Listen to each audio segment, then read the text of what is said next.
3 de enero de 2026. El mundo se despertó con una noticia que parecía extraída de una novela de espionaje del siglo pasado.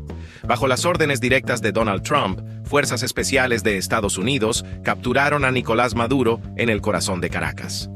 No fue una entrega negociada. Fue una extracción quirúrgica que ha dejado a la región en un estado de shock absoluto. Para muchos, esto es un acto de justicia largamente esperado. Para otros, el secuestro de un presidente en ejercicio. Pero para quienes conocemos la historia, este 3 de enero es un espejo perfecto de lo que sucedió hace exactamente 36 años. Viajemos a diciembre de 1989.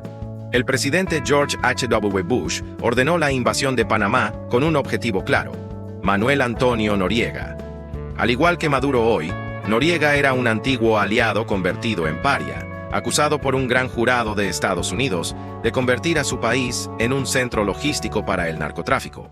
Bush justificó la operación Causa Justa bajo 4 pilares: salvaguardar vidas estadounidenses, defender la democracia, asegurar el canal y capturar a un narcodictador.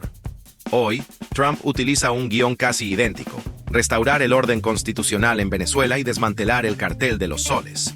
Aquí es donde la historia se vuelve inquietante. Manuel Noriega, tras buscar refugio en la Nunciatura Apostólica, bajo una guerra de nervios acústica y psicológica, se rindió finalmente un 3 de enero de 1990. Salió de la embajada y fue entregado a agentes de la DEA para ser trasladado a Miami.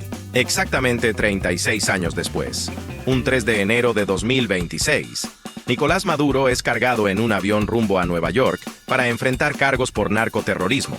Bush y Trump, dos figuras separadas por décadas y estilos, terminan utilizando la misma fecha del calendario para consolidar el poder de Washington en el hemisferio.